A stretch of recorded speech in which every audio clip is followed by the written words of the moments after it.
Hello everyone, welcome to coconut kitchen. இன்றைக்கி நம்ம கிச்சனில் ஒரு சூப்பரான ரெஃப்ரெஷிங்கான மசாலா டீ எப்படி பண்ணுறதுன்னு பார்க்க போகிறோம். வாங்க அதுக்கு தேவையான பொருட்கள் என்னென்னு பார்த்துடலாம். இன்றைக்கி நான் 3 கப்பு டீ பண்ண போகிறேன். அதுக்கு 1 கப் தண்ணி, 2 கப் பால் எடுத்திருக்கேன்.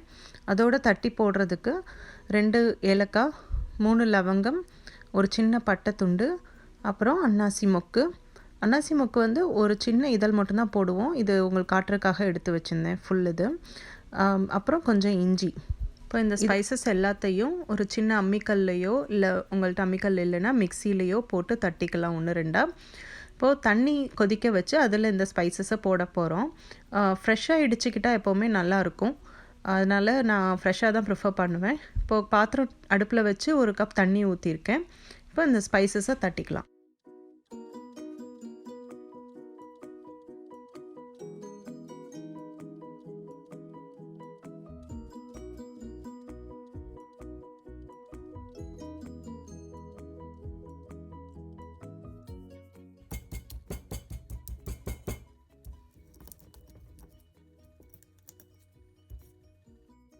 ஸ்பைசஸ் தட்டியாச்சு.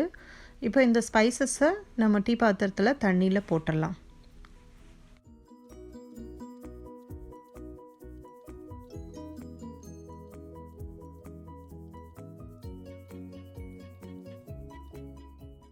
இப்போ இஞ்சியும் தட்டிக்கலாம்.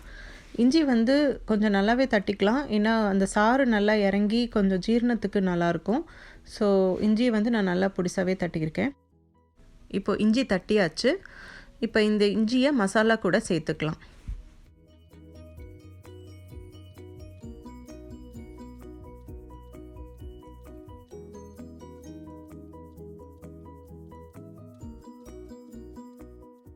ஸ்பைசஸ் கொதிச்சிட்ருக்குது. இப்போ இது கூட ஒரு டேபிள் ஸ்பூன் டீத்தூள் போட்டுக்க போகிறேன். டீத்தூள் போட்டு கொஞ்சம் லேசாக கொதிக்கட்டும். அப்புறம் பால் ஊற்றிக்கலாம்.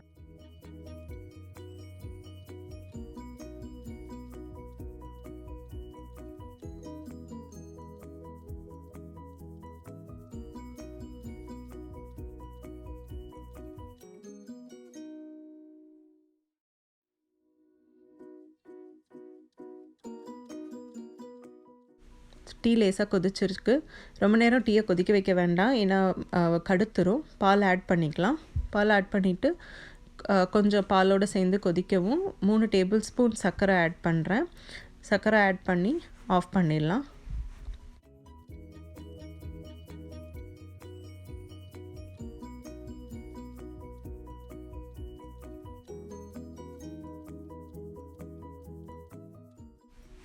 இப்போ டீயை ஃபில்டர் பண்ணிக்கலாம்.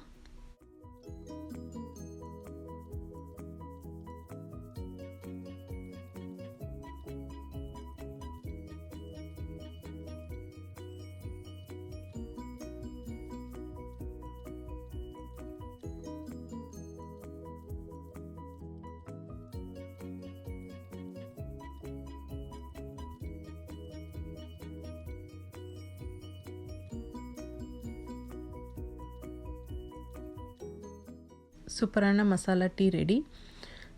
நல்ல டேஸ்டியாக இருக்கும் அண்ட் ரெஃப்ரெஷிங்காக இருக்கும். உங்களுக்கு திரும்ப இன்னும் கொஞ்சம் குடிக்கணும் அப்படிங்கிற ஒரு ஃபீலிங் கொடுக்கும். நீங்களும் ட்ரை பண்ணுங்கள், என்ஜாய் பண்ணுங்கள்.